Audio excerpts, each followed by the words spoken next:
David Rudder said that we treat calypsos here like ripe mangoes, you know? Season. Yeah, I mean, we disregard it, you know? If I may, please. Sure. I often express myself with a lot of honesty. My former classmate had said to me, I wear my emotions on my sleeve. Sometimes it's to my detriment. But I want to read a little something just to add to what Tom had said. My little junior here, I slipped a note to her earlier on saying, I think the symposium, they're running out of ideas. Same people, same topics. I am so happy, Justice Kokoram, that I didn't take the 4:30 water taxi because I heard the strains of the calypso and it just pulled me back. So I want to compliment the Mediation Board for introducing this aspect.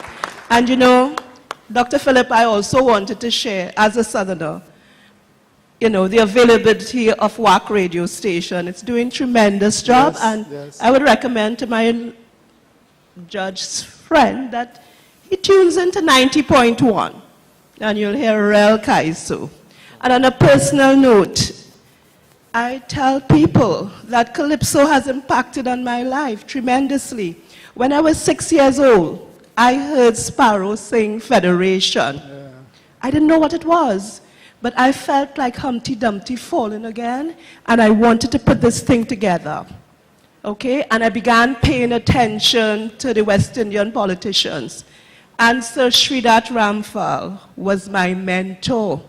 When he became Secretary General of the Commonwealth, I was head girl of St. Joseph's Convent, San Fernando. And I announced to the world, I'm going to be just like him. I'm going to be the first female Secretary General of the Commonwealth. Well, I went ahead and I thought I prepared myself for the role. But I was fortunate to have had a Commonwealth experience. I didn't get a job, but I actually sat in the chair. Okay? And so what I want to say is that our Calypsonians are our poets. And I agree with Dr. Liverpool that for every situation in life, and more should be done for us to appreciate our culture. Now, I love Shakespeare too, huh? So when you're asking if Shakespeare would say that, I would say yes, Shakespeare would say it, but in a different language as well. So we have to appreciate our arts. And in that same Commonwealth program, which I referred to earlier on, I think it came to me that our governments do not appreciate sports and culture. Because it was 1995 and Brian had made his runs in 1994. I remember being in Sri Lanka and Pakistan, and people were asking me where I'm from, and I said Trinidad and Tobago, and they're watching me as if I'm from Mars. And then I said, you know what? I'm from the same place as Brian Lara. And guess what? I was like a goddess. Everybody wanted to talk to me, all because of sports.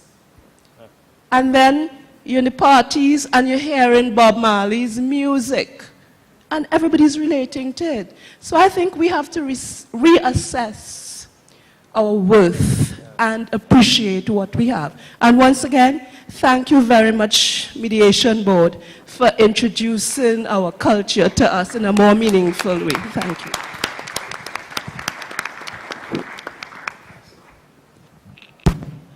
Are there any more? One more. Here, please. One. Yeah.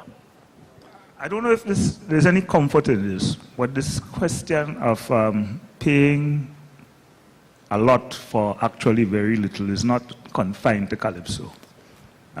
We are doing a very good job at West Indies cricket level on it. And I remember the Calypso that Sparrow sang about Stolmeyer and Company. Quality. I alone know that. All you had to do was bowl and bat. I think that most people might remember that song. And after the debacle that we've just been through with India, it makes you wonder why. And probably it is because that maybe as a people, we are losing the concept of values, what really is important. As my lady spoke about being in Sri Lanka and other places and feel like a queen because people identify that this is where Lara was from. I can recall Maurice Bishop and going to Cuba, going to the Soviet Union, going to England, going anywhere. And so once you said Grenada and they said Bishop, you felt you were on top of the world. Somewhere along the line, as a collective Caribbean people, we seem to have lost it. And if we don't restore it, we will just have to wonder what will become of our children and grandchildren. So Turkey is not Calypso alone. It is cricket. It is the politics. Whether it was the Caribbean man that Valentino sang about, it's both. It's Stalin. That's right. Stalin. It's just a different era, and I don't know how we get out of it. Well, there are so many things we have sung about. I mean, we have sung so many calypsos on cricket. We could talk cricket from here now till next year. Well, you remember Kerry Packer? Playing cricket with white ball in the night? Yeah. So, I mean, so many. Any which is about mediation again, you know? Any area you think about. Yeah. Calypso. Sure. Okay. Ms. Kumar, yes, please. All right. I wondered if I'd ask my questions or rather make my comment after he had made his, but I just wanted to say that I sat and I listened and I said, is it any different about anything else? We're talking about soca, we're talking about calypso. What happened to our pan? After Panorama on that Saturday night, how much pan do we have on the road at carnival time, right? So it's not just soca, it's not just calypso, it's about our culture really. And then I dig further and I say, it's about everything else happening to us in our society. It's about the value system that we have or don't have. It's about our education system that is not fit for what we really want to produce afterwards. Yes, we are academically getting there, but are we really educated in what we need for this world? And it's not just Trinidad and Tobago either. I read a newspaper yesterday, Beyonce, over 100 million, I think 138 million US dollars, the highest earning entertainer, all on sex and a beautiful body, right? So it's what is happening to our world, and I think that's the kind of discussion that we need to ask ourselves. Are we, as a nation, little Trinidad and Tobago, going to just follow the world, or are we going to make a difference and try to do something that is different, that could take us out of what everyone else is doing and bring us back to the community life? All of that will help with the crime that we are facing. No community life. That's where a lot of calypsos would have come out from. We don't have that again. So our youth, I mean, I really feel sorry for the youth. I have one daughter. I feel sorry for her. Yeah. Point taken. I would just like to add a few words about the importance of culture. Sure. In 1991, and how much we appreciate it abroad, and even here, how we can use it. In 1991, I went to Switzerland, a very sad occasion. My nephew had drunk. He was a member of Starlift Steel Band, a tenor pan, and they wanted somebody to play tenor pan. And he went and he drowned in the Bern River in Switzerland the day after he arrived in Switzerland. So I went there to make arrangements for his funeral. Now, as I was traveling around in the bus with other members of the steel band here, what I found amazing is that the people who saw us moving in that bus, I think it was Casablanca Steel Band or whatever with Prospect and they were all coming out of their houses and waving and cheering to us.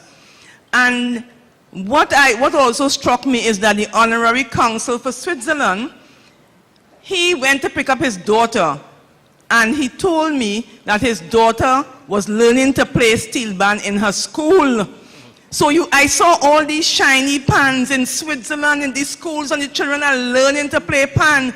And I felt very much ashamed that that was not happening, in those years ago in Trinidad. I'd like to make another point. I remember going into Mokarapo School, senior comp, to do, I think you probably were there at the time, to do some makeup classes. And there was some unruly, one can say the boys didn't craft, they didn't see the importance of learning language or literature. And I decided to do an improvisation with them. We were doing a concert. And to see the talent that those children in the drama, I just gave them scenario and they produced a concert that, you know, it was really astounding. They had so much talent. They probably could not have written it, but they were very creative. And I used to use drama to teach religion in school because they found religious classes were so boring before lunch. And I had to close my door because there was so much noise and so much excitement just to teach one aspect of religion as a dramatic piece. They had to actually produce and act it out. So there are lots of avenues for doing so many things. I remember being at a conference in London and being ill, and in my room I composed a calypso. It was Penal Reform International, Prisoners Are People Too. They got so excited that they translated my calypso into French and Russian simultaneously while I was singing that calypso and gave me a standing ovation. And they was, oh, you know, calypso on this, you could compose a calypso in one night.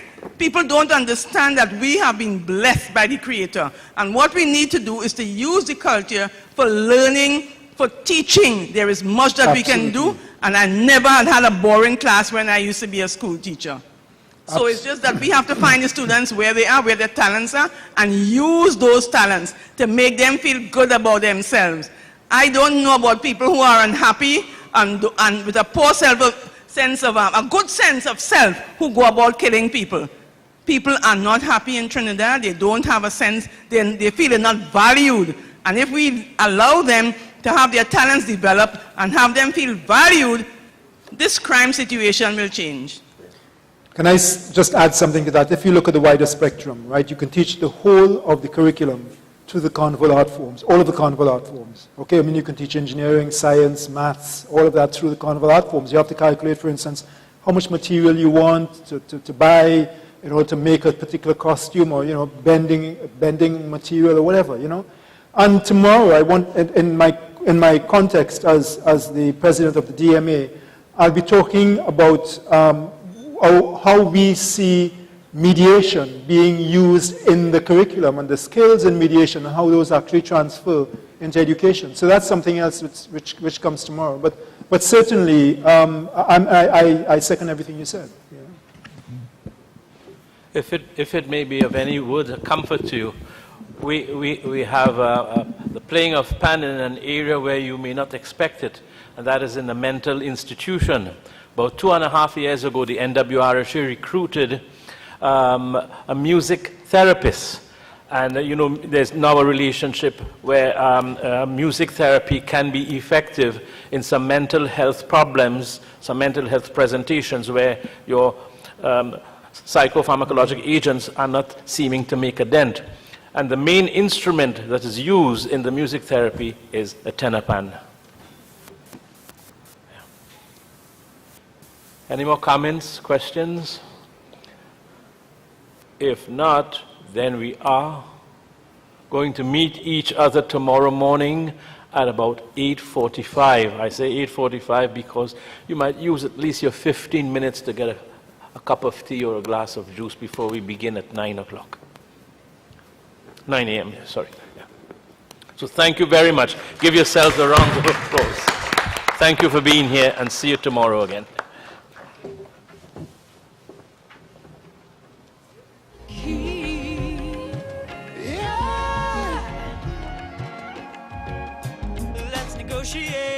This conflict can be solved if we put our minds to it. Come collaborate, working together, we can resolve this matter. Real neutral and safe, a mediator is there to advise us through it. Nothing is imposed on you, you must be comfortable and we sort out this issue.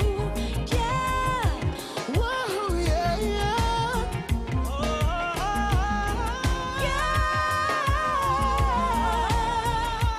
So mediation time. We got to change our minds. Mediation is the way.